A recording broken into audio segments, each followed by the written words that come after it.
I was 31 years old the afternoon I finally read what had been filed on page 47 of my medical chart, the one my mother had flagged as irrelevant and not worth pursuing, and understood that the person who had decided my spinal injury wasn't real had done so 14 months before any doctor ever examined me.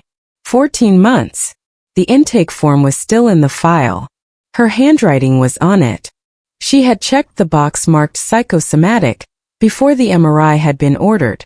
That was the moment I understood what I was dealing with. Not a misunderstanding. Not a mother who had panicked and made a mistake she later couldn't take back. A decision.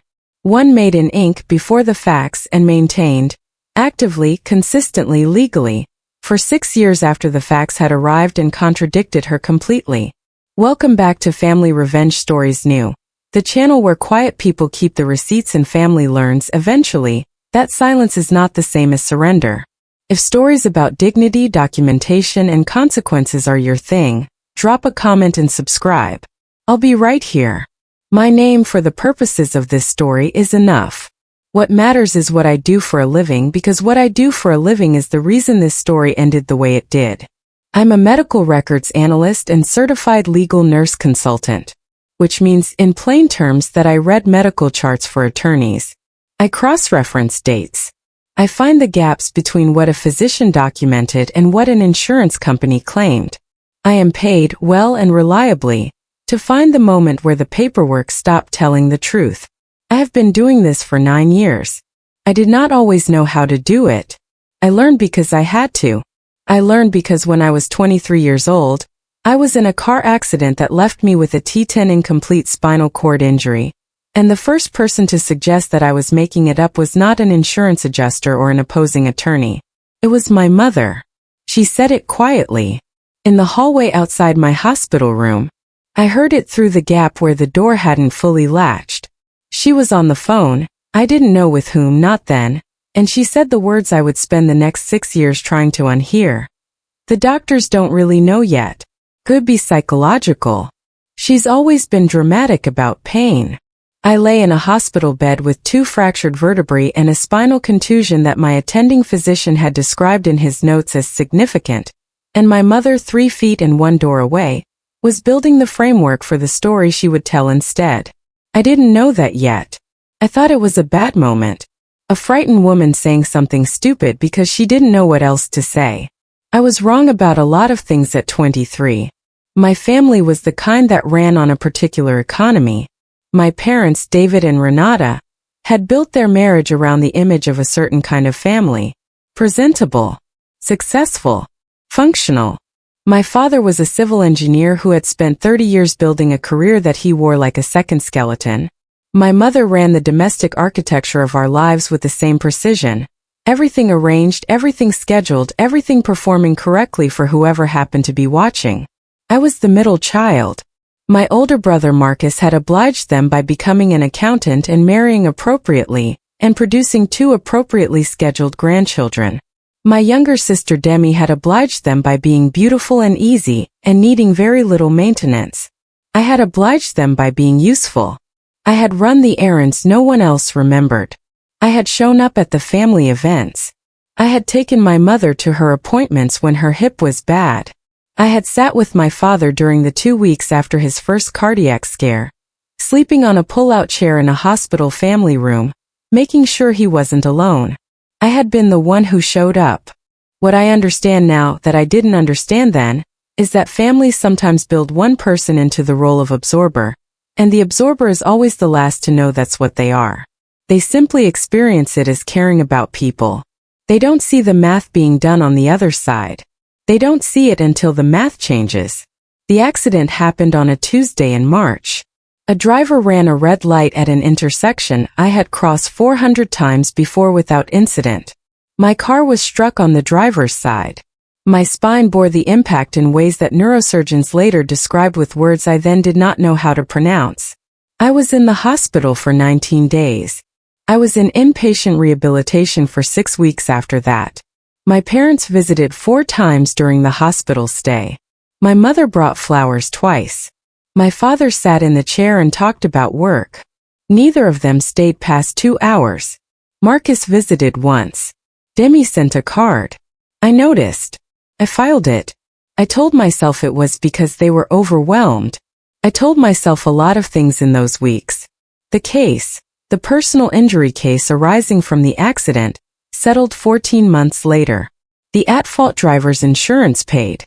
The amount was not disclosed publicly. It was part of the settlement agreement. What I will tell you is that the number was sufficient. It was, in the language my attorney used, life-altering. What no one told me, what I did not know until 3 years after that settlement, was that during those 14 months, my mother had been in contact with the opposing insurance adjuster. Not through my attorney. Not in any disclosed capacity. She had called them. She had told them that, in her opinion, my injuries were being exaggerated. She had told them I had a history of anxiety and catastrophizing. She had offered to provide a written statement to that effect. The adjuster had noted the call. The note was in a file. Files have a way of surviving. I found out because I became someone who reads files for a living. I found out because of my father's death. My father died on a Wednesday in November, 18 months ago. Cardiac event in the night at home. He was 68. My mother found him in the morning.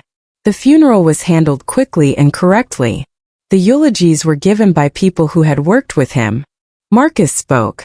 I attended in my wheelchair and said nothing because no one asked me to speak, and I had stopped volunteering for things that cost me something. 3 weeks after the funeral, I received a call from an attorney named Gerald Osei, whose name I had never heard, whose firm I did not recognize. He represented my father's estate. I should tell you here. This was the first time I had ever heard the words "my father's estate" in a context that suggested there was something in it I didn't know about. Mr. Osei asked if I could come to his office. He said my father had left instructions that I be contacted separately, before any other family member, and that I be given a document package to review in private. I drove to his office on a Friday morning. I arrived at 9. I was given coffee I didn't drink and a folder I didn't put down. The folder contained, in order, a copy of my father's will, executed 6 years prior and updated twice, a personal letter addressed to me in my father's handwriting, and a financial disclosure document 4 pages long, attached to a notarized instrument that had been recorded with the County Register of Deeds. I read the will first. My father had divided his estate. His primary assets, the house, the retirement accounts, the brokerage portfolio, were structured with my mother as the life beneficiary, which was expected. What was not expected was the secondary structure. A contingent trust, held separately, funded over 12 years in regular transfers that had been coded in his financial records as household expenses. The trust was in my name. The trust contained $412,000. I read that sentence 4 times. Then I read the letter. My father's handwriting was careful and slightly cramped, the handwriting of an engineer, someone accustomed to writing in small spaces where precision mattered more than flourish. The letter was 2 pages. I will not read it to you in full. What I will tell you is that it began. I know I owe you an accounting that is long overdue, and I know I am a coward for giving it to you in writing rather than in person. But I know myself and I know Renata. And I know that if I try to say this out loud it will not survive the saying. He wrote about the accident. He wrote about the phone call, the call my mother had made to the insurance adjuster, which he had known about and had not stopped and had not disclosed to me. He wrote that he had tried to convince himself it had not changed the outcome of my settlement, that the attorney had handled it, that the adjuster's note had been suppressed in the course of discovery. He wrote, I do not know if it changed what you received. I have never known. I have lived with that not knowing. He wrote that for 6 years after the accident my mother had maintained, to extended family, to their social circle, to his own sister, that my wheelchair was, in the words he quoted directly, probably not permanent and possibly psychosomatic in origin. He had not corrected her publicly. Once. Not once in 6 years. He wrote that he had started the trust the year of the accident and had contributed to it every year since. He wrote at the bottom of the 2nd page, one line that I will give you exactly. I cannot give you back what was taken, but I can refuse to leave you with nothing. I sat in Gerald O'Sea's office for a long time after I finished reading. I did not cry. I held the letter flat on the desk with both hands, pressing it down as if it might otherwise move. Then I asked Mr. O'Sea if I could have a copy of the financial disclosure document. He said of course. I asked him to give me a moment and I took out my phone and I photographed every page of every document in that folder. Every single page. The habit. It is never not the habit. I took the copies home. I read everything 3 times. Then I called a colleague, a forensic analyst I work with regularly, and asked her to pull any records she could legally access relating to my original personal injury settlement. What she found took 2 weeks. What she found was the adjuster's note. The note was 3 paragraphs. The relevant portion, and I am paraphrasing here, because the document belongs to a legal file I am not at liberty to reproduce, described a voluntary contact from a family member of the claimant who offered information about the claimant's medical history and psychological background. The contact was noted as unsolicited and was flagged as potentially useful for claim valuation. The adjuster had shared it with the defense team. The defense team had used it in their initial lowball offer, which my attorney had rejected and countered. My attorney had won that counter. The case had settled well. But the first offer, the one before the counter, had been 22% lower than what we received. 22%. I have a number for that. I do not say the number out loud in this room, but I know it and I know what it could have bought, and I know when my mother made the phone call. She made it on October 14th, at 2:47 in the afternoon. 14 months before I received my settlement. 5 weeks after my discharge from inpatient rehabilitation. The timestamp is in the adjuster's digital contact log, which is a business record, and business records survive. I sat with that for a week. I did not call my mother. I did not call Marcus or Demi. I went to work. I read other people's files. I flagged other people's discrepancies. I had the number. I had the date. I had the letter. I had the trust documents. I had not yet decided what to do with any of it. Then my mother called me. She called on a Sunday morning, which is when she always called, which is a detail that used to feel like consistency and now felt like a script. She said that she and Marcus and Demi had been talking. She said that Daddy had always intended for the family to stay whole.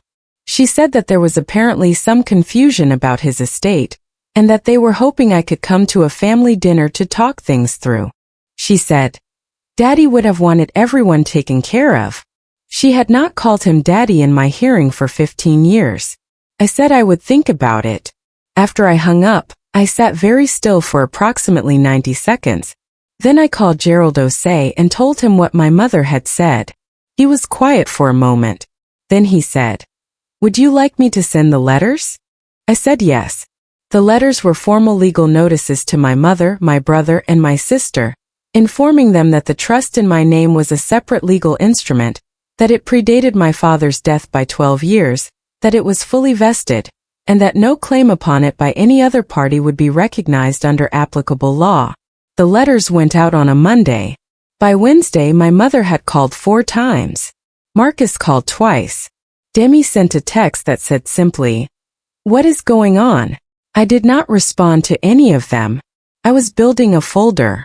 If you have ever watched people who could not find the time to visit a hospital room suddenly find every hour in the world the moment an estate is opened, you already understand the particular arithmetic at work here.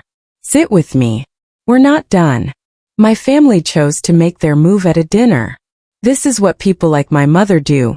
They prefer the setting of domesticity, the table and the casserole dish and the wine, because those settings carry a false intimacy that functions as pressure. It is harder to say no at a dinner table.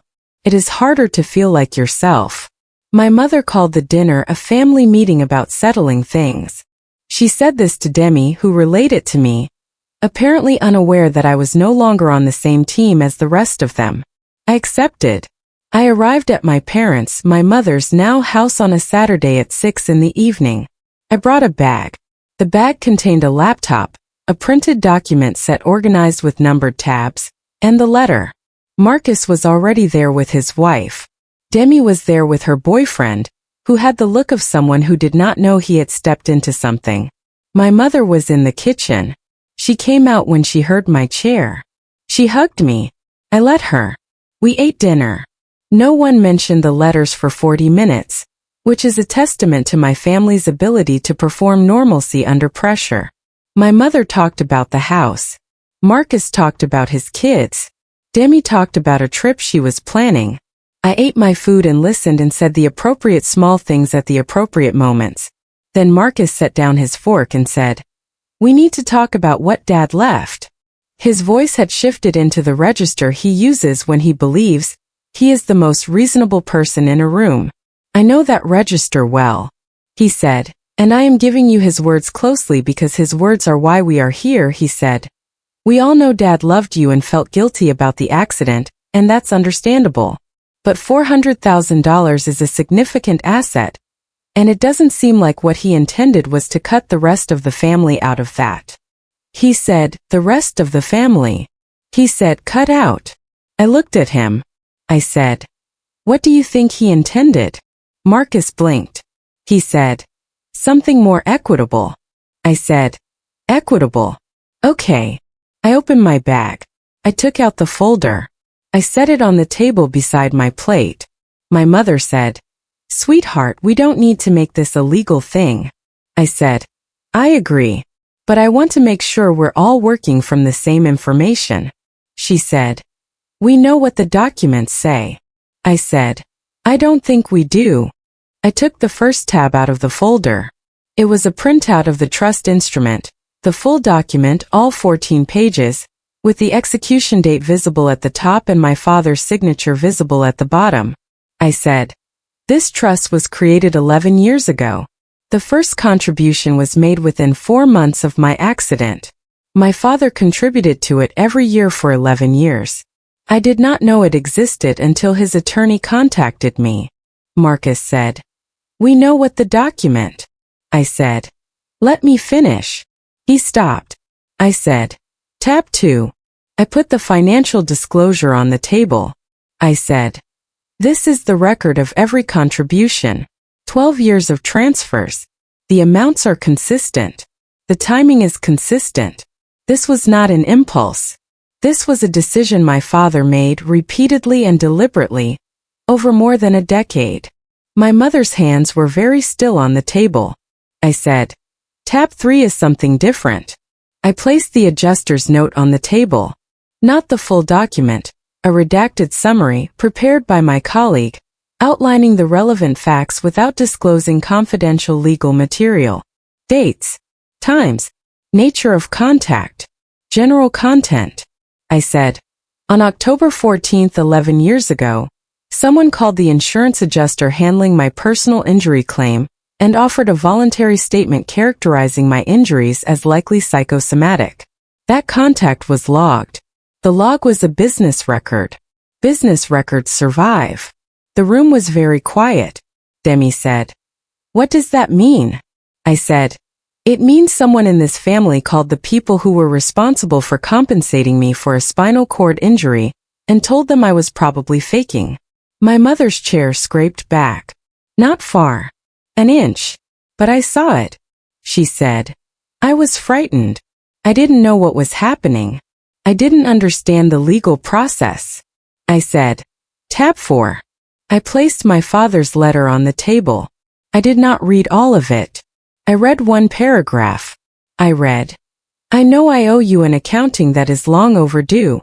For 6 years, your mother told anyone who would listen that your wheelchair was probably not permanent and possibly psychosomatic in origin. I did not correct her. Once. Not once." The words sat there. Marcus said, You can't just." I said, "He wrote it. It's in his handwriting. Gerald Osei has the original." My mother stood up. She said my name. She said it the way she always says it when she wants me to understand that I am, despite all evidence, still a child in her house. She said, "This family has been through enough." I said, "We agree on that." She said, "Your father felt guilty. He overcompensated. That doesn't mean, I said. What does it not mean? She opened her mouth. She closed it, Marcus said, and his voice had dropped into something harder now, something I recognized as the voice he uses with people he has decided are being difficult. This is going to go badly for you if you push it. You don't want to make this adversarial. I looked at him for a moment. Calm is not the same thing as weak. My family had confused the two my entire life. In that moment at that table, they were beginning to understand the difference. I said, Marcus, the letters have already been sent. The trust is already vested. The document is already recorded. There is nothing adversarial left to do. I'm not here to negotiate. I'm here because you invited me to dinner. I reached into the folder one last time. I took out a photograph. It was a photograph from 6 months after my discharge from rehabilitation. A family gathering, one of the obligatory ones, a birthday or a holiday, I no longer remember which. In the photo, my mother is standing with her arm around her sister. They are both smiling. I am in my chair at the edge of the frame, slightly blurred because the camera had focused on the center of the image. In the bottom right corner of the photo, barely visible, was a date stamp. October 18th. 4 days after the call. I placed the photograph on the table and looked at it for a moment without speaking.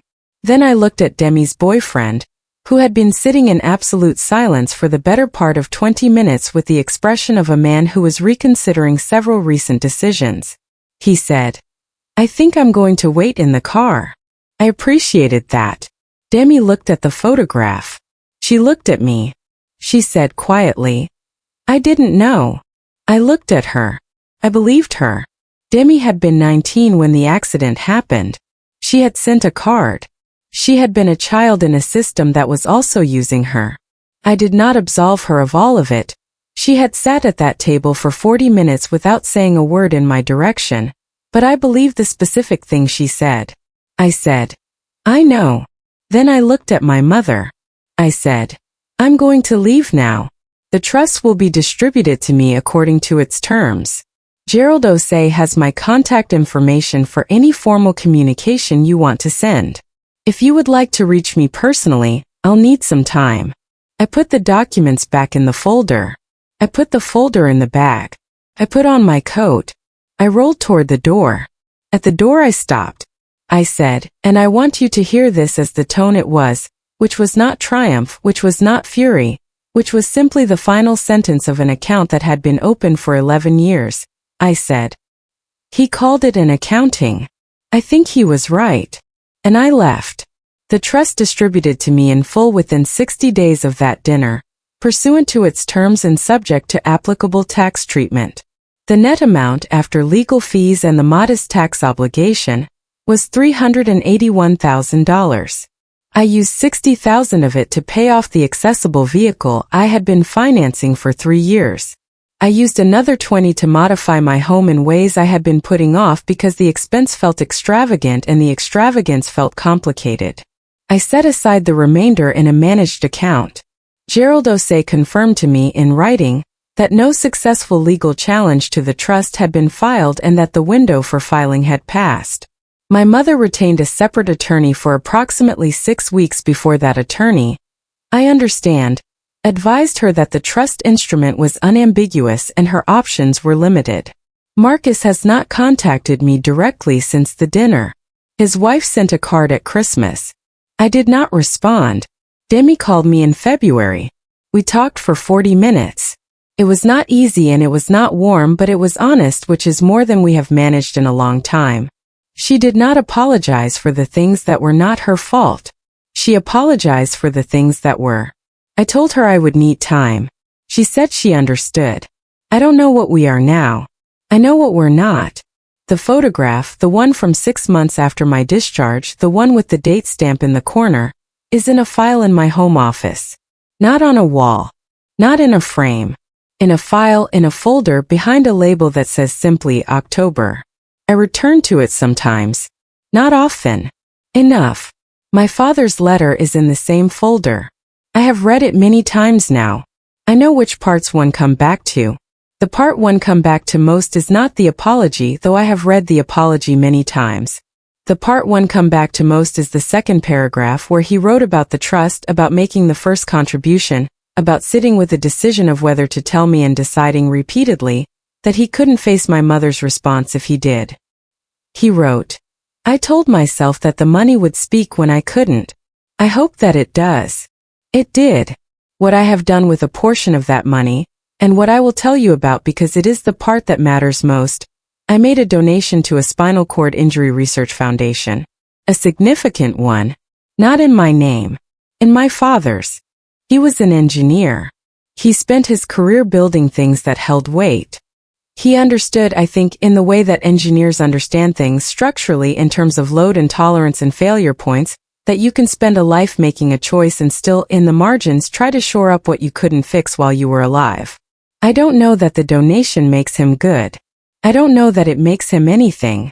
But it puts his name on something that matters, and that felt right, and I am the only one left who can decide what feels right in relation to him. So I decided. There is a thing people say about forgiveness, that it is for you, not for them. I find that formulation incomplete.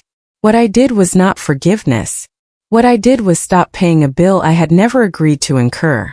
I stopped absorbing costs that had been silently assigned to me before I was old enough to read the ledger. That is not the same as forgiveness. It is not the same as revenge. It is simply an audit. It is simply the moment when someone who reads the paperwork for a living finally reads her own. The document was always there. I just had to become someone who knew where to look.